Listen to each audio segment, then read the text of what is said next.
మెదక్ జిల్లా వరద ప్రభావిత ప్రాంతాల్లో హరీష్ రావు పర్యటిస్తున్నారు. వరద బాధితులను కలిసి పరామర్శించారు. వర్షాలతో కలిగిన నష్టంపై అధికారులను అడిగి తెలుసుకున్నారు. మొదట బూరుగుపల్లి, రాజుపేట గ్రామాల్లో పర్యటించిన పరిస్థితిని సమీక్షించారు. ఇటు వరద కారణంగా నష్టపోయిన వారిని పరామర్శించారు. అలాగే తాము అండగా ఉంటామని కూడా బాధితులకు భరోసా ఇచ్చారు. అటు మెదక్ జిల్లాలో హరీష్ రావు పర్యటించిన తర్వాత సర్కారుకు సోయి వచ్చింది. హరీష్ రావు పర్యటన తర్వాత ప్రభుత్వ పెద్దలు ఆయా గ్రామాలను సందర్శించారు. ఇక బీఆర్ఎస్ తట్టి లేపితే తప్ప ప్రభుత్వం మేల్కొనలేదని ప్రజలు మండిపడుతున్నారు.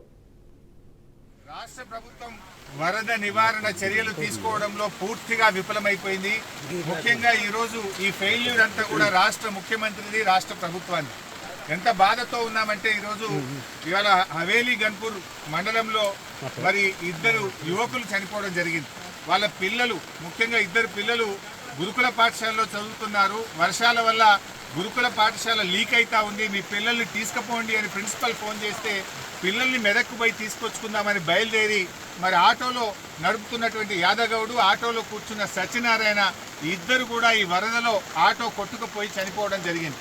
ఆ ఇద్దరు దాదాపు కొన్ని గంటల పాటు కరెంటు పోల్ పట్టుకొని ప్రభుత్వం నుంచి ఏదైనా సహాయం అందుతుందా, హెలికాప్టర్ వస్తుందా, ఎన్డీఆర్ఎఫ్ బృందాలు వస్తాయని 4-5 గంటలు ఎదురు చూశారు. కరెంటు పోల్ మీద నుంచి ఫోన్లు కూడా చేశారు. కానీ కలెక్టర్ గారు కానీ జిల్లా యంత్రాంగం ఎవరు స్పందించలేదు. మధ్యాహ్నం 2 తర్వాత కరెంటు పోల్ కూడా వరద ఉధృతికి పడిపోయి ఆ వరదలో కొట్టుకొని ఆ ఇద్దరు కూడా చనిపోవడం జరిగింది. అంటే ఇది కేవలం ప్రభుత్వ వైఫల్యం. నిన్న ఒక మంత్రి గారు మాట్లాడుతూ అంటాడు, హెలికాప్టర్ అంత అవసరమైతే తప్ప వాడద్దట, మీరు మాత్రం పెళ్లిళ్ళకు వాడండి, బీహార్లో రాజకీయాల కోసం వాడండి, మీ సొంత కార్యక్రమాలకు వాడుకోండి. ఆనాడు ఖమ్మం జిల్లాలో కూడా హెలికాప్టర్ పంపకపోతే ప్రాణాలు పోయినాయి.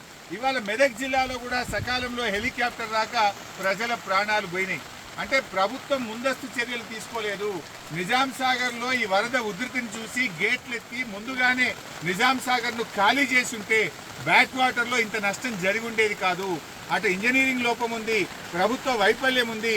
నిన్న ముఖ్యమంత్రి గారు ఇంత వరదలు వస్తుంటే వీడియో కాన్ఫరెన్స్ పెట్టి అత్యవసరంగా రివ్యూ చేయాల్సిన ముఖ్యమంత్రి ఆయన మూసీ సుందరీకరణ రివ్యూ చేస్తున్నాడు. ఇవాళ పొద్దున్న లేచి ఆటల పోటీల గురించి రివ్యూ చేస్తుంది. ఒక దిక్కు ప్రజల ప్రాణాలు పోతున్నాయి, తాగడానికి నీళ్లు లేవు. హవేలీ గన్పూర్లో నిన్నటి నుంచి కరెంటు లేక 7-8 గ్రామాల ప్రజలు మంచినీళ్లు లేక వర్షపు నీళ్లను ప్లేట్లలో, గ్లాసులలో పట్టుకొని తాగుతున్న పరిస్థితి ఉన్నది. ఇవాళ రేపు అంటు రోగాలు ప్రబలేటువంటి అవకాశం ఉంది. వచ్చే 24 గంటలు ఇంకా పెద్ద ఎత్తున వర్షాలు ఉన్నాయని వాతావరణ శాఖ చెప్తా ఉంది. ప్రజలు ఇబ్బందుల్లో ఉన్నారు. ప్రభుత్వం ఇప్పటికైనా మేల్కొని అత్యవసర చర్యలు చేపట్టి ప్రజలను కాపాడుకోవాలి. ప్రజలకు త్రాగునీరు అందించండి, ప్రజలకు అవసరమైన ఆహార పొట్లాలను పంపించండి, హెలికాప్టర్లను అందుబాటులో పెట్టండి. ఎందుకంటే బాగా తడిచి ఉన్నది, ఇప్పటికే నీటి ప్రవాహం ఉంది. ఇంకా వర్షం ఏమన్నా కొద్దిపాటి వర్షం ఎక్కువ పడ్డా కూడా మరి చెరువులు కానీ తెగేటువంటి ప్రమాదం ఉంటుంది. కనుక అన్ని జాగ్రత్తలు ప్రభుత్వం తీసుకోవాలని చెప్పి కోరుతా ఉన్నాం. ఏదైతే పంట నష్టం జరిగిందో ఒక్కొక్క రైతుకు ఎకరానికి 25,000 రూపాయల సహాయం అందించాలని కోరుతున్నాం. చనిపోయిన ఆ 2 కుటుంబాలకు కూడా ఒక్కొక్కరికి 25 లక్షల ఆర్థిక సహాయం అందించాలని కోరుతున్నాం.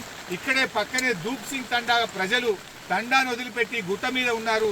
రాత్రంతా కూడా గుట్ట మీదనే ఉన్నారు. వాళ్ళకి మంచినీళ్ళు లేవు, ప్రభుత్వం కూడా అక్కడికి చేరుకోలేదు. వెంటనే ఆ దూప్ సింగ్ తండా ప్రజలు గుట్టల మీద ఉన్నారు, వాళ్ళను కూడా కాపాడాలని, వాళ్ళకి భోజనాలు, మంచినీళ్లు అందించాలని చెప్పి ప్రభుత్వాన్ని డిమాండ్ చేస్తున్నారు.